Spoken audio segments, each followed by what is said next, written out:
के अनुभव। अब देखिए जगत गुरु तत्वदर्शी संत रामपाल जी महाराज के मंगल प्रवचन। ये नीरू नीमा दो जुलाहे थे। ये द्वापर युग में सुदर्शन भगत के माता पिता थे और सुदर्शन भगत ने एक बात मांगी थी, परमात्मा आपने सब कुछ दे दिया, नाम दे दिया, ऐसा ज्ञान दे दिया, पर दुर्भाग्य रहा मेरे माता पिता का, उन्होंने आपका ज्ञान सुना नहीं, ना आपकी बात मानी, ना नाम लिया दाता, और माता पिता का कर्ज मेरे से उतरेगा कैसे दाता, एक दया करियो, उनको किसी जन्म में शरण में लेकर पार करना दाता।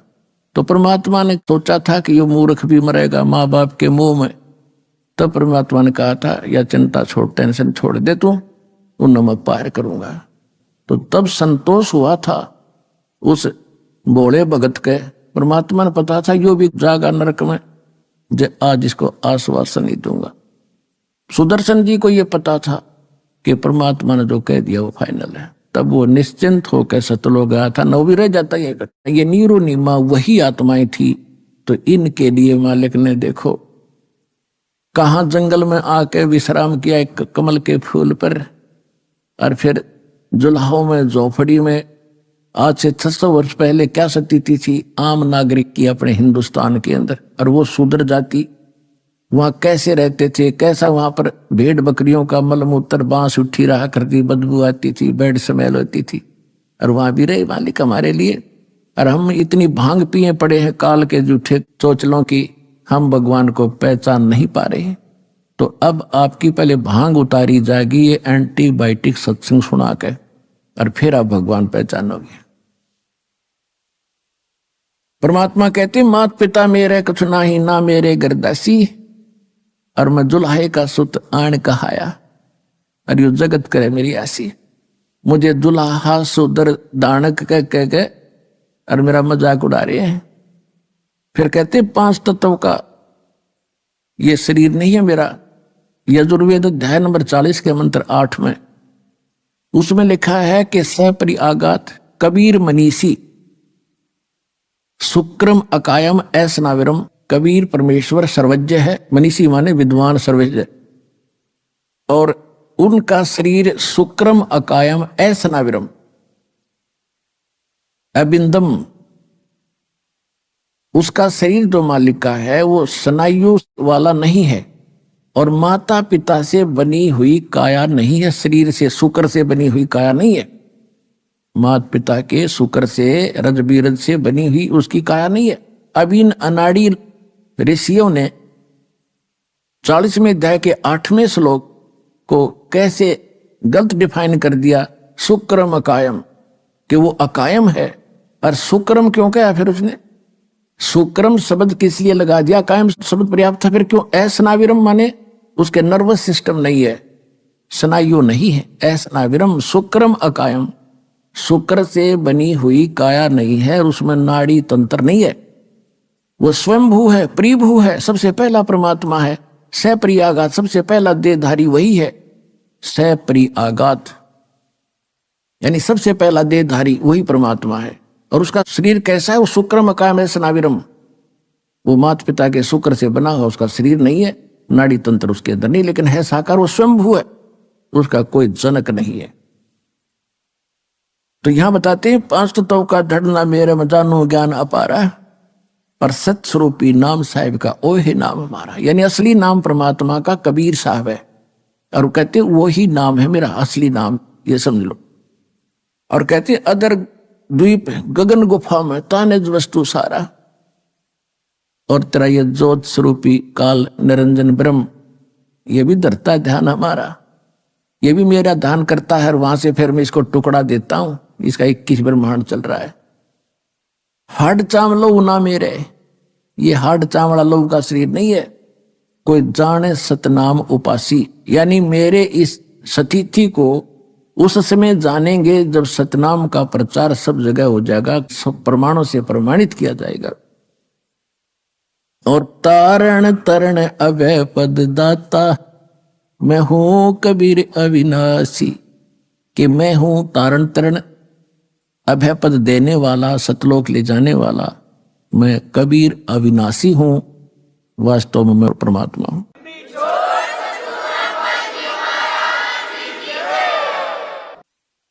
अब परमात्मा के कलयुग के अंदर प्राकट्य के विषय में जानकारी देंगे। पहले थोड़ी भूमिका बनाते हैं कि नीरू और नीमा जिनको परमात्मा लहर तारा तालाब काशी नगर यानी बनारस में मिले थे तालाब में, वो कौन थे ये आपको पहले बता भी दिया। ये द्वापर युग के अंदर भगत सुदर्शन जी के माता पिता थे। इन्होंने उस समय परमात्मा के ज्ञान को स्वीकार नहीं किया था, ना नाम लिया था। सुदर्शन जी की प्रार्थना स्वीकार करके भगवान ने कहा था बेटा तू जा। और मालिक भी कहते हैं सोशल छिद्र मैं करूं अपने जन के काज, जो जन मेरी शरण है ताका हूं मैं दास, और गेल के लाग्या फिरूं जब तक धरती आकाश। और कहते भक्ति बीज होए जो हंसा तारों तास के कोत्र वंशा। जो भक्ति मेरे ज्ञान को स्वीकार करके इस भक्ति के बीज को स्थापित कर लेगा उसकी 101 पीढ़ी को पार करूंगा, यह भगवान का वचन है।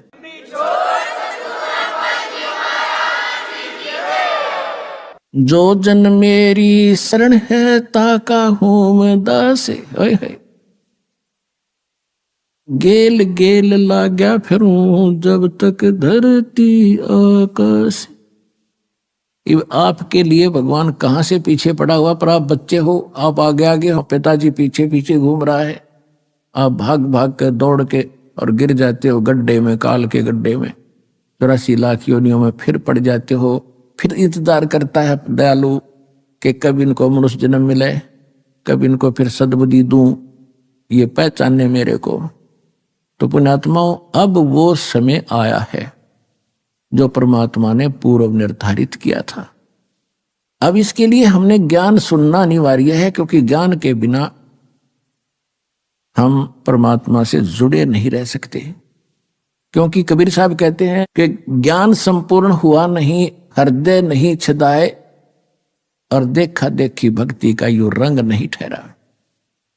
अब जैसे किसी ने सुन लिया कि हमें ये लाभ दे दिया, आश्रम में गए थे, हमें ये सुख हो गया, दूसरे भी देखा देखी आगे, उनको भी सुख हो गया, 1 हो गया, 2 हो गए, 3 हो गए, और चौथा ना होया छोड़ गए, फिर जाएंगे उड़ा मत्था टेकन जा, पहले धक्के खाया करते, तो फिर भगवान हाथ उठा लेगा। तो इसलिए ज्ञान होना अनिवार्य है। ज्ञान होने के बाद आप यहां से नहीं जा सकते। लाभ हो रहा है या ना हो रहा है ये भगवान ने देखना है, क्योंकि आप जो चीज मांग रहे हो वस्तु, और वो आपको हानि कर रही हो आने वाले समय में, तो भगवान नहीं देगा आपको। तो कहने का भाव ये है कि सबसे पहले आपको ज्ञान से परिचित कराया जाएगा, और ज्ञान से परिचित होने के बाद फिर आपकी स्थिति कैसी हो जाएगी। बंदी छोड़ दयाल जी तुम तक हमारी दौड़े, जैसे काग जहाज का फिर सूजत और न ठोरे। जैसे पुराने समय में समुद्री जहाज के अंदर, क्योंकि लंबा समय होता था, खाना खोना उसी में बनाते हैं, खाते हैं, और उस पे कौवे बैठकर चल पड़ते थे कि ये खाना खाएंगे, टुकड़े डालेंगे, हम भी खाएंगे। वो खा रहे होते हैं तो उनके बैठकर चल पड़ते हैं, और रात भी ऊपर से उतर जाती है, कौवा ऊपर बैठा होता है। तो जहाज के जो चालक होते थे उनका जो दिशा निर्देशक होता था, एक वो इंस्ट्रूमेंट होता था नॉर्थ साउथ बताने वाला, उसको लेकर चलते थे, उसी आधार से अपनी दिशा निर्धारित करके वो चलते रहते थे। तो रात्रि के समय कई बार क्या होता था, कोई समुद्र में चुंबकीय चट्टानों के कारण दिशा निर्देशक जो होता था वो अपनी दिशा बदल जाता था, और अपने उस दिशा निर्देशक को जांच करने के लिए उनके पास एक फार्मूला था देसी, कि कौवे के अंदर परमात्मा ने एक ऐसा गुण दे रखा है कि वो बेशक रात ऊपर तो चली गई, लेकिन वो अंदर ही अंदर ये दृष्टि रखता है कि मैंने यहां से खतरा होगा तो मैंने वापस भागना है वहीं पर जहां से मैं चला हूं। तो वो दिशा याद रखता, वो भूलता नहीं। ऐसा कंप्यूटराइज कर रखा है भगवान ने इस कौवे को। तो वो अपने उस इंस्ट्रूमेंट का जांच करने के लिए चालक क्या करते थे, उस कौवे के डले मारते थे, उसको विवश कर देते थे जहाज से उड़ने के लिए, और वो चलता था उड़ के फिर सीधा अपने उस जहां से वो चला था उसी दिशा में सीधा चलता है। जहाज वालों का तो इतना ही काम था, किसी ये देख लियो कौन सी दिशा में जा रहा है, तो वो पूर्व दिशा से चले थे तो पूर्व दिशा को चलेगा, तो वो सीधा कर लेते अपने जहाज को कि हम अब ठीक चल रहे। और जब कौवा 100-200 फुट 400 फुट उड़ता है, उसको कहीं और ठिकाना दिखाई नहीं देता उस जहाज के अतिरिक्त। अगर जहाज के अतिरिक्त वो कहीं बैठता है तो डूब कर मरे उस पानी में, जल में। इसलिए वापस आकर उसको जहाज पर ही शरण लेनी पड़ती है, उसको कहीं ठिकाना और दिखाई नहीं देता। तो इसी प्रकार जब आपको कंप्लीट ज्ञान हो जाएगा इस कबीर भगवान का, आपकी स्थिति ऐसी हो जाएगी कि सतलोक आश्रम बरवाला के अतिरिक्त इस पृथ्वी पर कितना बचाव का स्थान नहीं है, इस काल के बहुजल में डूबन का ही।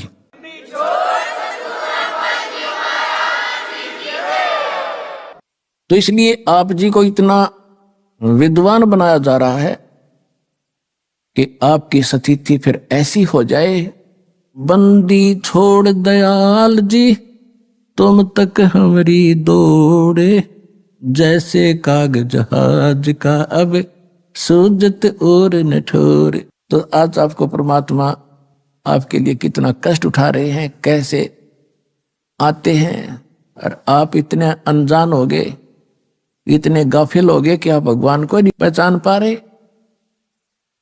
और थोड़ा सा सुख है, कोई उच्च पोस्ट प्राप्त होगी है, ने सोचा प्लातून पा के गया। अब इन जो अधिकारी हैं छोटे या बड़े, इन साहब कह देते फूल जा, और जय इन भगत जी कह देते शर हो जा। इतना अभिमान हो गया इन लोगों में। और हमने ये दुख दिखाई देता है कि ये भी भगवान के बच्चे हैं, क्योंकि काल को तो पता था कि शिक्षित करेंगे तो इनमें बुराई घनी आवेगी, अहंकार भर जाएगा, और अहंकार भगवान के निकट आने नहीं देता।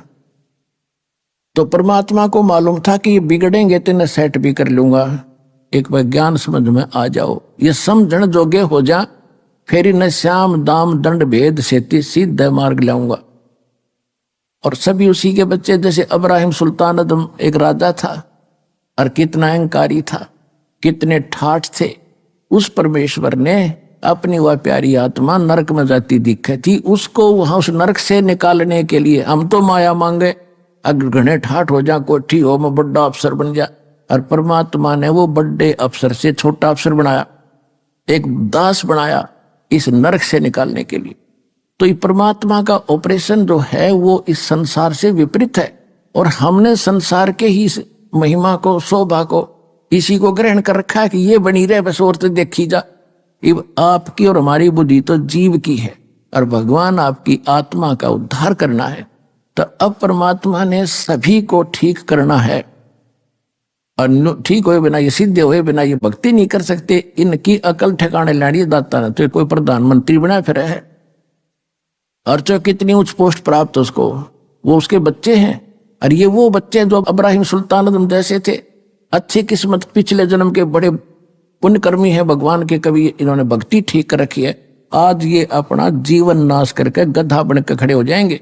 तो वो परमात्मा चाहता है कि कति निर्धन से लेकर अमीर तक, और छोटे से लेकर बड़े कितने भी अधिकारी कर्मचारी हैं, सबको भगवान का ज्ञान कराना है, इनका जीवन नाश होने से बचाना है। तो इसके लिए पुण्यात्माओं दास के साथ आपने थोड़ा सा संघर्ष करना पड़ेगा।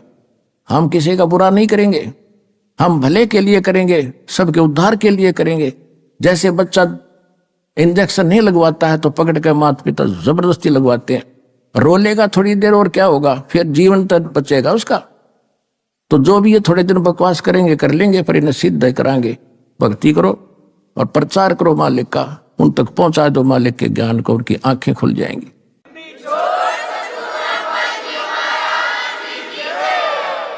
परमात्मा इसीलिए आते हैं। ये नीरू नीमा उसी जन्म में गौरी शंकर और सरस्वती नाम के ब्राह्मण ब्राह्मणी थे। इनका दोनों का संयोग फिर पति पत्नी का ही था। गौरी शंकर पुरुष का नाम था, ये बहुत अच्छा नेक व्यक्ति था, अच्छा ब्राह्मण था, किसी को गुमराह नहीं करता था, ना ये श्राद्ध श्रूद के चक्कर में ये नहीं पड़ता था, केवल शिव भगवान की कथा करके जनता को ज्ञान समझाता था, भगवान की महिमा बताता था जैसा इसको पता था, और उससे जो भी दक्षिणा आती थी उससे अपना निर्वाह करता था, और फिर भी कोई पैसा बच जाता था तो भंडारा करता था, धर्म में लगाता था। ऐसा नेक ब्राह्मण था और इसकी महिमा घनी होगी थी। बाकी तो रोजी रोटी वाले ब्राह्मण थे, तेरे ये करड़ाई आ गई है, तेरे ऊपर ये संकट है, इतने पैसे धर दे, इतने दान कर दे, फलाना कर दे, ये अटपट करणीय थे। तो उनकी महिमा कम होती जा रही थी और गौरी शंकर की यजमानों की संख्या बढ़ती जा रही थी। और पहले ये हमारे ब्राह्मण लोग शिक्षा इसीलिए ग्रहण करते थे कि हम ज्यादा इनकम कर सकेंगे। को काशी विद्यापीठ पर कहा जाता था तो उस क्षेत्र में उसी से सब अपनी क्रियाएं कराते थे, उसके खूब धन इकट्ठा होता था। जैसे आज शिक्षा का क्या उद्देश्य है, चाहे कोई डॉक्टर बनता हो, चाहे कोई इंजीनियर बनता है, और कोई किसी प्रकार की भी जो करता है, चाहे कोई वकालत करता है, तो वो यूं सोचा घनी माया कमाऊंगा, और कौन से ट्रेनिंग में कौन सी कोर्स करने से घनी माया मिलेगी। अब इतना उद्देश्य, बेशक चाहे कोई मानो चाहे मत मानो, इतना ही उद्देश्य लेकर पढ़ रहे हैं। फिर क्या है कि इसी प्रकार पहले ये ब्राह्मण लोग पढ़ा करते थे, अपने बच्चों को पढ़ा करते थे कि काशी विद्यापीठ पढ़ कर आ गया तो घनी कमाई करा करेगा, ठाठ हो जाएंगे। तो इसी कारण से उन ब्राह्मणों को ईर्षा होगी उस गौरी शंकर से। उधर से उस मुसलमान धर्म के जो राजा लोग थे वो दिल्ली के शासक रहे लगातार कंटिन्यू। तो मुसलमानों को पता चला, काजी और मुल्लाओं को, कि हिंदू धर्म का सबसे ज्यादा प्रचार ये गौरी शंकर कर रहा है, और उनको ये भी मालूम हुआ कि जो अन्य धर्म गुरु हैं वो सारे इसके विरोधी हैं। उसका फायदा उठाकर उन्होंने गौरी शंकर सरस्वती को जबरदस्ती मुसलमान बना दिया। उनके घर में अपना जूठा पानी छिड़क दिया, उनके मुंह में डाल दिया, और सब देखने वाले देख रहे थे। उन ब्राह्मणों को पता चला जो इससे ईर्षा रखते थे, उन्होंने सब जगह पंचायत करके कह दिया कि गौरी शंकर मुसलमान हो गया, इसको धर्म से जाति से निकाल दिया, इसको गंगा में स्नान करना बंद, इससे कोई भाईचारा बंद, और इसके नाते रिश्ते बंद। अब वो ऐसा ही हो गया और उसके पास कोई चारा बचा नहीं। गौरी शंकर सरस्वती के पास उन्होंने मुसलमान धर्म स्वीकार करना पड़ा। अब समस्या आ गई रोजी रोटी की। पहले तो दक्षिणा आती थी, अब उन्होंने सोचा भी सस्ते में कौन सा काम शुरू हो। उन्होंने कपड़ा बुनन का काम सबसे आसान लगा, उसमें कोई पैसा नहीं लगता। 4 लकड़ के लठ गाड़ने होते हैं डंडे खुट्टे से, और तार पूरा अपना शुरू कर दिया। एक लिया के वो छोटा सा काठ का बना होता है लोहे का, बस उससे उसका गुजारा शुरू कर दिया। फिर भी इतने नेक थे कि अपना गुजारा करते थे, बच जाता था धर्मपन पर। जैसा भी उस धर्म का ज्ञान था उसी तरह लगाने लगे। अब परमात्मा अपने पूरे वचनानुसार उनको आके संभालना ही था, और उसके साथ साथ फिर अपनी जो लीला वो करते हैं प्रत्येक युग में वो भी करनी ही थी। इससे पहले थोड़ा ये बताना अनिवार्य हो गया कि नीरू और नीमा उनके नाम रख दिए। गौरी शंकर का नाम रख दिया नूर अली, उसको शॉर्टकट में नीरू कहा करते थे, और सरस्वती का नाम रख दिया नियामत, तो उसको कहने लगे नीमा। तो नीरू नीमा का गंगा घाट पर स्नान करना बंद कर दिया हिंदुओं ने, धर्म गुरुओं ने। तो उन्होंने सोचा कि कोई ऐसा स्थान खोजें जहां गंगा का ही जल बाहर आ रहा हो। तो एक लहर तारा नाम का एक सरोवर था जिसमें गऊ घाटों के ऊपर से, जहां गऊ घाट बने होते थे, उनके ऊपर के वर्षा के दिनों में ओवरफ्लो होकर दरियाएं चलती हैं, तो तब झालों से उछल उछल कर जल और एक सरोवर का रूप ले लेता था, धारण कर लेता था। फिर वो सारा वर्ष बड़ा निर्मल जल रहता है, क्योंकि गंगा के जल में एक विशेषता है, वो खराब नहीं होता, बहुत स्वच्छ और निर्मल जल, उसमें कमल के फूल उगाए होते हैं। तो वो वहां स्नान करने जाने लगे, जो उनकी कुटिया से लगभग 4 किलोमीटर दूर था, 3.5-4 किलोमीटर। ये दास देख कर आया है, दास के साथ सैकड़ों भगत भी आपके भाई बहन गए थे, वहां देख कर आए थे। तो लहर तारा तालाब में वो प्रतिदिन स्नान करके आया करते थे। उसी सरोवर के ऊपर एक अष्टानंद नाम के एक ब्राह्मण थे, ऋषि, जो स्वामी रामानंद आचार्य के बड़े विद्वान पुरुष माने जाते थे, वो वेदों और गीता के उनके शिष्य थे। तो वो भी वहां स्नान करने जाते थे प्रतिदिन, दूसरे किनारे पर, नीरुनिमा दूसरे किनारे पर स्नान करते थे। और अष्टानंदी स्नान करके प्रतिदिन वहां अपने गुरुजी द्वारा प्राप्त भक्ति विधि का कुछ अभ्यास किया करते थे, ध्यान आदि लगाने की चेष्टा वहां करते थे, क्योंकि वहां सुंदर सुबह सुबह शांत वातावरण और गर्मियों का मौसम था, जून का महीना, शीतल हवा सुबह सुबह चल रही थी, बहुत अच्छा वातावरण वहां जंगल का होता है। वहां नहा के धो के अपना बछा के चद्दर और वहां बैठ के अपनी साधना प्रतिदिन किया करता था, कुछ समय के लिए फिर चलाता था, उसमें स्नान करके ऐसे साधना करता था। तो परमात्मा सतलोक से चलकर परमेश्वर आए, कबीर जी, और एक शिशु रूप धारण बना करके कमल के फूल पर विराजमान हुए। जब परमात्मा सतलोक से चले, शिशु रूप धारण करके सह शरीर आ रहे थे, तो अष्टानंद जी ध्यान अवस्था करने की चेष्टा कर रहे थे। कभी आंखें खोल लेते थे, कभी बंद होती थी। तो उसने क्या देखा कि आकाश से एक बहुत तेज प्रकाश का गोला सा और पूरी गति से आ रहा है। उसने जो ही उसकी तरफ देखा, उसकी चरम दृष्टि उस नूर को, उस तेज को सहन नहीं कर सकी, उसकी आंखें बंद होगी। जिस प्रकार हम सूर्य की तरफ देख लेते हैं गलती से कभी, तो हम उसको ज्यादा देर देख नहीं सकते, तुरंत आंखें बंद हो जाती। और आंखें बंद होती हैं या दूसरी तरफ करते हैं तो हमारी आंखों के सामने सूर्य का प्रकाश रहित एक आकृति दिखाई देती है। प्रकाश रहित एक आकृति हमारे आंखों में समा जाती है और जिधर भी देखते हैं फिर वही दिखाई देती। इसी प्रकार अष्टानंद ने जब उस गोले प्रकाश के पुंज को देखा, उसकी आंखें सहन नहीं कर सकी चरम दृष्टि, तो आंखें बंद हुई। तो क्या देखा, एक बालक दिखाई दिया, प्रकाश रहित नूर बालक का, आकृति बच्चे की दिखाई दी।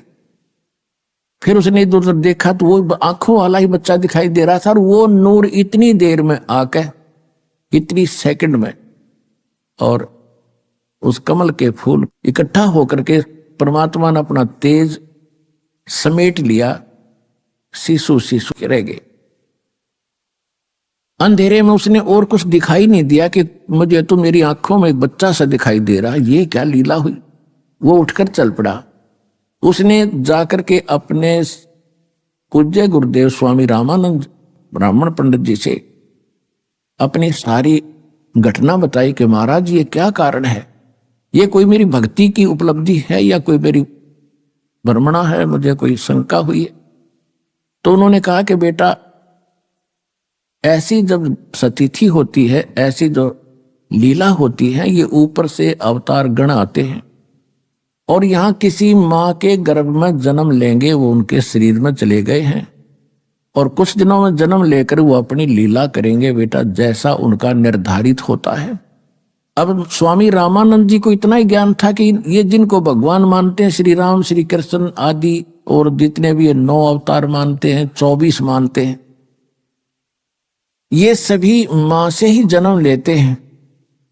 लेकिन उनको वो ज्ञान नहीं है कि भगवान तो वो है जो मां से कभी जन्म लेता ही नहीं।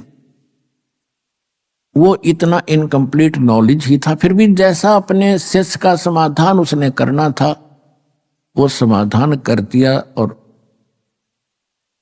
अष्टानंद जी संतुष्ट हुए। उधर से क्या हुआ कि नीरू नीमा की एज बहुत हो गई थी, उनका कोई संतान नहीं थी।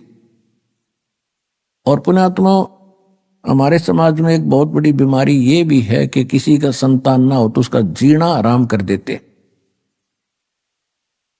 यहां तक देखा हमने कि उससे तो नफरत करने लग जाते हैं कि इसकी सुबह सुबह शक्ल भी ना देखनी चाहिए जिसका संतान नहीं है। और जिस कारण से वो स्वयं भी महसूस कर जाते हैं कि हम चले हैं तो लोग चरों में बढ़ जाएंगे या कोई रास्ता बदल जाते हैं।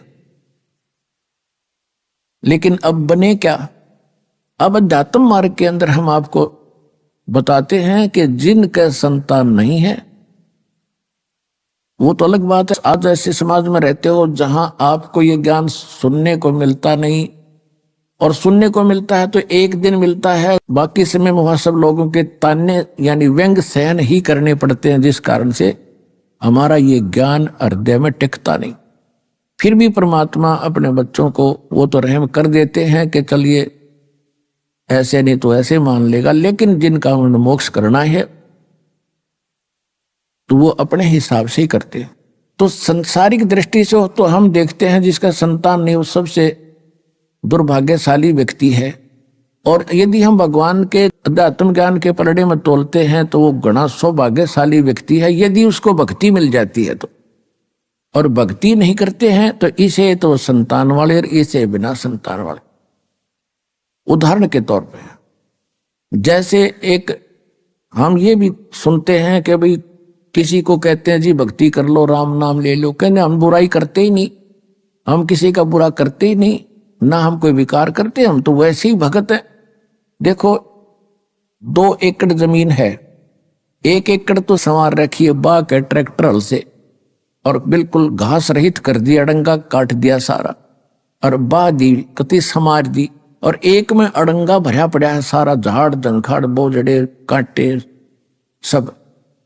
यदि उस समारे हुए में यानी जो कहते हैं हम बुरा नहीं करते, हम तो किसी की आत्मा नहीं दुखाते, हम कोई बुराई नहीं करते, तो वो है नो सोच ले समरा हुआ खेत। और दूसरे जो बुराई करते हैं, चोरी करते हैं, डाके डालते हैं या और भी कोई बुराइयां करते हैं, शराब पीते हैं, वो है उसमें वो एकड़ जमीन जिसमें झाड़ बोझड़े उगे खड़े हैं। तो अगर उस समरे हुए खेत में भी बीज ना बीजा गया तो कोई वैल्यू नहीं उसकी, बराबर है दोनों के दोनों। तो कहने का भाव यह पुण्यात्माओं, जो ऐसी आत्माएं हैं उन्हें तो जल्दी काम बनेगा उनका, सारी बुराई पहले से दूर है। समरा समरा खेत बीज बोध उदास देगा आपको, भक्ति का कल्याण कराओ अपना आत्मा का।